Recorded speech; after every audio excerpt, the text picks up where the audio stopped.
Thanks very much for staying with us. Time now for Eye on Africa with me, Georgia Calvin-Smith. Tonight, it's a time of change for Sudan. Protest leaders and the interim military council say that they've made a breakthrough in negotiations for the handover of power to a transitional authority. Meanwhile, clashes are reported at a month-long sit-in outside of army headquarters. Also, in South Africa, President Cyril Ramaphosa says that the ruling ANC party's learnt its lesson. It returned to power in this month's election, but with an historic low score. And Ramaphosa says he's got the message and will tackle political corruption head-on. And UN Security Council members meet to discuss Cameroon's Anglophone crisis for the first time. The informal gathering is a reflection of escalating international concern about the humanitarian implications of the two-year conflict. But first, there are rising tensions in Khartoum, where security forces have clashed with demonstrators still pushing for a civilian-led transition in the wake of the ousting of hardline President Omar al-Bashir last month. Several people were reportedly wounded on Monday, and there are reports of shots having been fired at the site of a month-long sit-in outside of military headquarters. Nadia Massey's in the Sudanese capital. She tells us more. I'm at the sit-in just outside the military headquarters. I've been here for the past few nights now, and I have to tell you, the atmosphere could not feel more different. In the past few days, this place has been jovial, people singing, dancing, celebrating, as the military has kind of observed what's going on, but not taken any action. Tonight, there's tear gas lingering in the air tonight. There are reports from people a bit further forward who are coming back to where we are, saying that live shots have been fired. A number of people reportedly being injured, not able to confirm that at that point, but that's what people who are coming from slightly nearer the military barricade are telling us within the last couple of minutes or so. So real tension here in the city today, as this coming, of course, as protesters said that they would launch a campaign of civil disobedience to try and get their way with the military in those stalling negotiations. Nadia Massey there for us.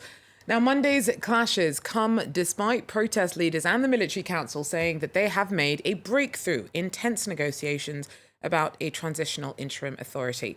Meanwhile, prosecutors have charged Omar al-Bashir over the killing of about 100 people during the 4 months of rallies that led to his ousting last month. Wasim Korni has more. It could be a major step in Sudan's transition from a dictatorship to a civilian-led democracy. On Monday, the country's protest leaders said an agreement had been reached with the country's military rulers on the structure of a new sovereign council that will run Sudan. At today's meeting, we agreed on the structure of the Sovereign Council, which will include military and civilian representatives. Tomorrow's discussions will revolve around the composition of the council. The spokesman went on to explain that the Sovereign Council would rule the country alongside a cabinet and a legislative body. The announcement marks a new stage following the uprising that has taken hold of Sudan in recent months. Since the ousting of former leader Omar al-Bashir last month, protesters had maintained pressure to move from military to civilian rule. The balance between military and civilian components and the length of the transition itself have been major sticking points. As discussions on the details of the transition continue, Sudan's former strongman is facing charges over the killing of protesters. The prosecutor general has formally accused al-Bashir of involvement in the death of protesters and incitement to kill protesters during the uprising that ultimately drove him from power. Protest leaders say around 100 demonstrators were killed during several months of rallies. It is not clear yet what punishment al-Bashir may face. The Transitional Military Council has previously said al-Bashir would face justice inside Sudan and would not be extradited to the International Criminal Court. The former leader is currently in prison in Khartoum. South African President Cyril Ramaphosa has vowed to clean house and address voters' frustration with corruption in the ruling ANC party. Last week, the African National Congress won general elections, but took its lowest ever share of the vote since it first took over at the end of apartheid 25 years ago. Nicolas Chemin tells us more. A celebratory dance, but Cyril Ramaphosa knows that the ANC just obtained its worst ever election result. His party won 57% of the vote, down from 62% 5 years ago. He said he would purge his party of bad and deviant tendencies. This is a new era, comrades. We are going to do things differently. We are going to do things effectively. We are going to make sure that we inject growth in our economy. We are going to make sure that we invite investors to come and invest. Ramaphosa, who's 66, is set to be sworn in on May the 25th. His mandate will be an uphill struggle. He's vowed to fight rampant corruption following scandals that led former President Jacob Zuma to resign last year. Some analysts believe he will face a revolt within the party by Zuma allies. He's also expected to try and limit the number of state-owned enterprises. His biggest challenge will be to reduce the unemployment rate, which stands at 27%. Moussa Maimane, the leader of the main opposition party, will also be disappointed by the election results. Despite the ANC's difficulties, his movement did less well than 5 years ago and obtained 21% of the vote. One party that did gain ground is the populist EFF, led by Julius Malema. This was only the second time it was taking part in the national election. Its share of the vote surged from 6% in 2014 to nearly 11% this time round. Well, South Africa's track federations vowed to appeal against a ruling by the Court of Arbitration for Sport, or the CAS, that requires female athletes with higher levels of testosterone to artificially suppress their hormone levels. Athletics South Africa was one of two parties, alongside South African Olympian Caster Semenya, to take the International Association of Athletics Federation to court to challenge its testosterone regulations. Critics of the CAS ruling say that judges ignored scientific facts when they found that female athletes with elevated levels of testosterone have an unfair advantage. An appeal would have to be lodged within 30 days and would be heard by the Swiss Federal Tribunal.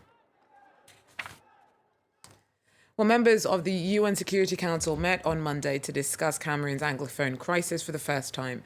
Though the meeting was an informal one, it's a reflection of escalating international concern about the humanitarian implications of a conflict that's left hundreds dead and forced nearly 500,000 people from their homes since 2017.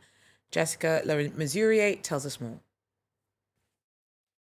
This is actually the first UN Security Council meeting on Cameroon since the conflict there began some 2 years ago. Initially, African countries had objected to the Security Council getting involved. Most importantly, South Africa, a non-permanent member of the UN Security Council, had argued that, well, it was the role of the African Union to help Cameroon deal with the problems that it's facing right now. But as the situation worsens, we are now seeing this informal meeting taking place, mainly with a humanitarian focus to help the people of Cameroon. There are some 3 million people who are struggling to get food, 220,000 children suffering from acute malnutrition in Cameroon, according to the United Nations. So the focus will be on the humanitarian side of things, and the hope will be that this meeting will sort of shine a spotlight on the worsening situation in Cameroon. The International Crisis Group has said that over the course of this conflict so far, some 1,850 people have been killed. And the UN Commissioner for Human Rights, Michelle Bachelet, upon returning from Cameroon on a recent trip, said that she was afraid that the situation there was now spiralling out of control. The Security Council and the UN as a whole had been in the past accused by human rights groups of not paying enough attention to the conflict in Cameroon, and so now it's hoped that this meeting will really help shine a spotlight on it. Jessica Lemazurier there for us. Now, last month, 2,000 Malian refugees returned from the Imbera camp in Mauritania and are now back in their village of Koiguma. The village they left in 2013 following the rebel occupation of the north of the country is still under the control of an armed group of former Tuareg separatists thought to be linked to jihadists. This report by Christelle Pierre and Frank Hersey. To reach the village of Koiguma, you have to pass a checkpoint of the armed HCUA group. Its members, former rebels and jihadis, began an offensive in 2012 to claim the north of Mali as the independent state of Azawad, triggering a military intervention when women and children fled. The HCUA remained, even after signing the 2015 peace deal. Before the intervention, rebels imposed strict Sharia law, and the village chief became a judge. Even now, he's a member of the Timbuktu Interim Authority. The signing of the 2015 peace agreement between the pro-government rebels, the rebel coalition and the government was the turning point paving the way for our return here.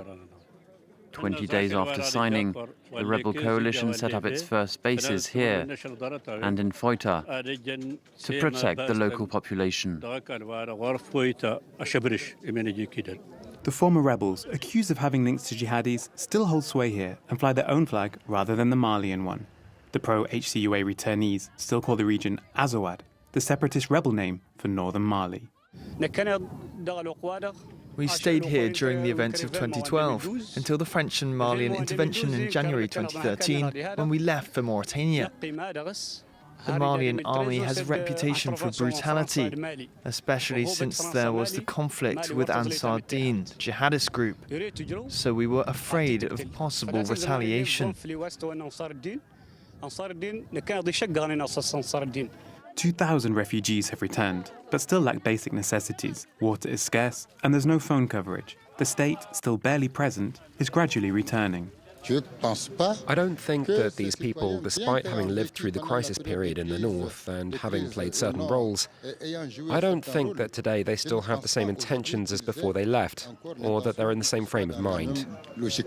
All parties hope that the area has broken its ties with jihadis, and that the refugees' return will have a stabilizing effect on the region. Well, that's it for Eye on Africa for now. Thanks for joining us, and do so again if you can. Take care.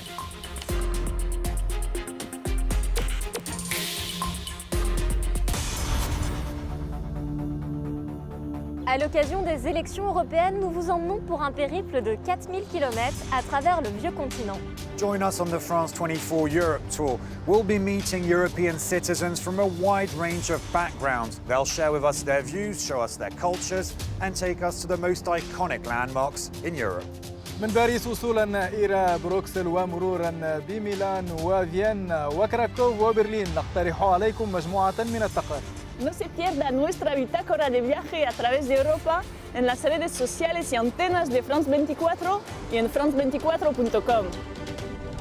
Europe and the European elections on France 24 and France24.com.